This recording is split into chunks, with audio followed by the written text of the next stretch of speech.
Bismillahirrahmanirrahim. Assalamualaikum warahmatullahi wabarakatuh. Sampurasun. Wilujeng enjing sadeana, wilujeng tepang deui sareng ibu dina pengajaran bahasa Sunda, di mana dina lawungan ayeuna parantos nincak kana lawungan kadua ngeunaan carita wayang. Sabada minggu kamari ibu ngajentrekeun sababaraha hal anu aya patalina sareng carita wayang, boh eta mangrupa wangenan, sumber, salajengna bedana carita wayang Sunda jeung carita wayang India. Nah, di dieu ku ibu bade dibahas ngeunaan carita wayang salaku unsur karya sastra. Urang kawitan wae. Nah, carita wayang salaku karya sastra naratif. Kenapa disebut naratif? Lantaran ia mangrupa unsur carita. Janten dina unsur karangan naratif aya unsur-unsur carita atau unsur-unsur karya sastra. Di antara nawe aya jejer atawa tema. Kadua aya palaku atawa tokoh. Katilu aya latar atanapi setting. Kaopat aya galur atanapi plot. Anu kalima aya puseur sawangan atanapi point of view. Sareng nu kagenep aya amanat. Nah, jadi dina carita wayang oge ngandung unsur karya sastra, unsur anu ngawangun karya sastra nyaeta anu genep ieu. Nah, ayeuna urang bahas hiji-hiji. Anu kahiji nyaeta tema atau jejer.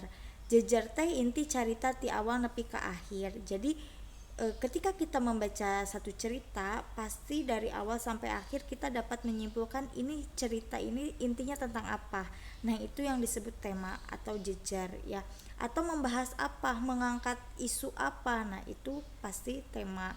Nah, dina carita wayang karena ini merupakan karangan naratif panjang yang kemarin ibu bilang terdiri dari beberapa episode dan episode itu terdiri dari beberapa judul. Selain tema utama, misalkan contoh di Ramayana itu tentang kesetiaan cinta atau kesetiaan cinta. Jeung dina Mahabharata eta temana kasarakahan kekawasan atau keserakahan terhadap kekuasaan.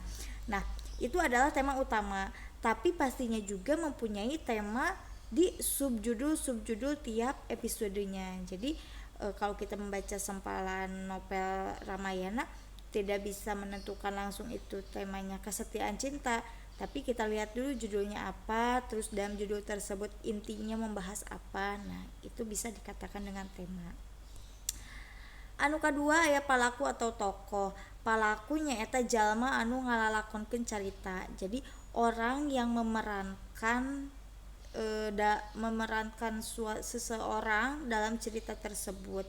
Misalkan dina cerita wayang yang sudah matok itu sudah pasti Ramayana, misalkan Rama itu gagah, Sinta itu cantik, kemudian misalkan Rahwana itu licik. Nah, itu palaku tapi juga disertai dengan pasipatan atau tokoh.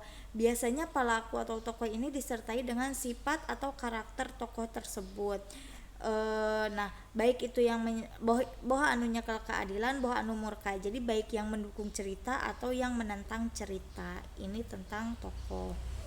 Salajengna aya latar atau setting. Latar teh lingkungan nu ngadasaran lumangsungna hiji kajadian dina carita. Jadi lingkungan yang menjadi dasar terjadinya suatu peristiwa dalam sebuah cerita. Biasanya latar ini dibagi menjadi 3, aya latar tempat, waktu, jeung suasana. Misalkan kamari kejadian Rahwana nyulik Sinta, kejadian Rahwana menculik Sinta itu tempatnya di mana, waktunya kapan, dan suasananya bagaimana. Ini adalah latar atau setting. Salajengna aya galur atanapi plot. Galur teh nyaeta runtuyan kejadian nu lumangsung ti awal nepi ka akhir. Jadi galur itu alur cerita dari awal sampai akhir, bagaimana alurnya. Nah, alur itu kan memang ada 3, maju, mundur, dan campuran. Kalau dalam bahasa Sunda itu aya alur merele, mobok tengah, jeung ti heula pandeuri. Nah, dina carita wayang ia tos tang tos. Jadi ini sudah pasti dalam setiap cerita wayang alurnya itu maju atau merele. Karena tidak ada yang flashback atau tidak ada yang mobok tengah. Si penulis itu secara runtut menceritakan setiap kejadiannya itu dari awal sampai akhir ya. Eta galur. Salajengna puseur sawangan atau point of view atau sudut pandang. Nah, puseur sawangan teh tilikan carita atau pandangan si pengarang terhadap cerita. Nah, puseur sawangan dina carita wayang mah pangarang atau dalang saukur nyaritakeun pelaku-pelaku cerita. Jadi dia si pengarang tidak terlibat dalam cerita, berarti otomatis ini sudut pandang orang ketiga ya, bukan sudut pandang orang pertama. Dan biasanya si puseur sawangan ini atau sudut pandang ini memang diceritakan oleh dalang ya, atau nusok disebut oge gaya ngadalang. Jadi ada dalang di balik ceritanya. Salajengna aya amanat teh pesan nu hayang ditepikeun pangarang ngaliwatan caritana. Jadi ada pesan yang ingin disampaikan pengarang atau dalang melalui ceritanya. Misalkan kayak cerita Ramayana, Rahwana menculik Sinta karena dia sudah cinta buta terhadap Sinta, tapi akhirnya juga dilawan oleh Rama dan kemudian Rahwana itu meninggal ya. Jadi di sini pesannya itu adalah kita tidak boleh licik, kita tidak boleh ingin memiliki sesuatu yang memang bukan hak kita, karena itu akan menyengsarakan diri sendiri ya. Ini amanatnya. Begitupun di Mahabharata ketika Destarata bersama anak-anaknya atau anak-anak Destarata itu ingin menguasai kekuasaan, tapi kan pada akhirnya mereka yang rugi, mereka yang sengsara. Yang menang itu adalah Pandawa ya, seperti itu. Banyak amanat yang bisa diambil dalam cerita wayang, dalam setiap episodenya, dalam setiap judulnya itu banyak sekali. Nah, salajengna bedana cerita wayang jeung dongeng. Nah, dongeng dan wayang, cerita wayang itu memiliki perbedaan dan memiliki persamaan. Contohnya di sini ya, bebedaan atau perbedaanna.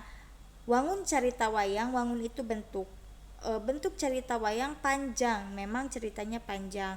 Ari cerita dongeng mah pondok, bisa rengse sakali maca. Selain itu cerita wayang itu biasanya ditulis dalam wawacan ya, tapi kemudian sekarang sudah ada yang dinarasikan juga. Biasanya memang panjang, terdiri dari beberapa episode, terdiri dari beberapa judul. Kalau dongeng itu satu judul dan dibaca bisa sekali duduk, seperti itu. Persamaannya, cerita wayang jeung dongeng kaasup karena karya sastra heubeul atau karya sastra lama atau karya sastra buhun ya. Salajengna perbedaannya, pangarang cerita wayang genre atau sudah jelas pengarangnya. Ramayana dianggit ku Walmiki, Mahabharata dianggit ku Wiyasa. Sedangkan dongeng mah anonim itu teu kapaluru saha anu ngarangna. Jadi tidak diketahui siapa yang mengarang atau siapa yang pertama membuat dongeng dongeng Sakadang Kuya jeung Sakadang Monyet, siapa yang pertama menceritakan itu. Nah, itu tidak ada yang tahu ya. Persamaannya, boh cerita wayang, boh dongeng ngandung unsur pamohalan. Pamohalan itu hayalan, jadi mengandung daya imajinasi atau mengandung hayalan yang tinggi. Misalkan cerita Arjuna melawan musuhnya dengan menggunakan kekuatan apa gitu ya. Itu kan mungkin secara nalar logika itu tidak mungkin. Atau misalkan dongeng aya kancil jeung buaya bisa ngomong, bisa ngobrol. Nah, itu kan kalau di dunia nyata nggak mungkin gitu ya, walaupun memang misalkan bisa bahasa komunikasi binatang masing-masing, tapi kan itu mengandung unsur pamohalan. Atau si monyet menanam pisang lah, emang monyet bisa menanam lah, kan itu nggak mungkin, itu mengandung unsur pamohalan.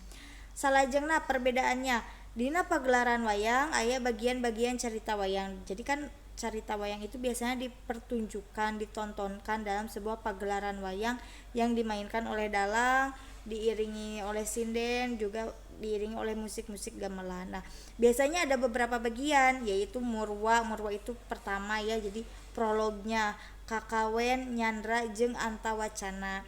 Sedangkan dongeng mah ukur digalantangkeun atau didongengkeun ku sorangan. Jadi kalau bisa dikatakan kalau pagelaran cerita wayang itu rampak, banyakan, dan juga terdiri dari beberapa proses. Sementara kalau dongeng individu gitu, dia sendiri yang menceritakan tanpa bantuan orang lain, tanpa ada musik-musik dia bisa menceritakan sendiri dan tanpa ada bagian-bagian proses dalam menceritakannya. Sasarua anana cerita wayang jeung dongeng sama-sama sumebar itu menyebar secara lisan, jadi merupakan sastra lisan karena menyebarnya melalui lisan, belum ada tulisan ya waktu itu. Nah, salajengna perbedaanna cerita wayang dipintonkeun ku lobaan tadi kan rampak banyakan dipupuhuan ku dalang atau diketuai oleh seorang dalang dibarengan ku sinden, ada sinden yang menyanyinya jeung nu maen gamelan dan ada pengiring musik gamelan. Sedangkan ngadongeng mah cukup didongengkeun ku sorangan, jadi cukup aja sendiri, nggak usah bawa-bawa orang lain. Nah, ini adalah persamaan dan perbedaan cerita wayang jeung dongeng.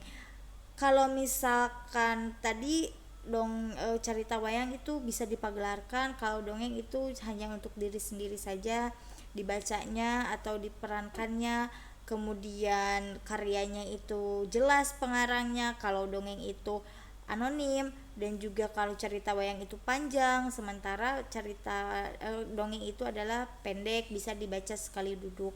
Persamaannya sama-sama merupakan karya sastra lama, sama-sama mengandung unsur pemohalan, dan sama-sama merupakan unsur penyebarannya melalui sastra lisan, seperti itu ya. Ini adalah bagian dari perbedaan dan persamaan antara cerita wayang jeung dongeng. Hatur nuhun, sakitu nu tiasa kapihatur dina materi dinten ayeuna. Upami aya nu teu ngartos mangga tiasa ditaroskeun ka ibu. Minggu payun ibu bade nyimak cerita wayang.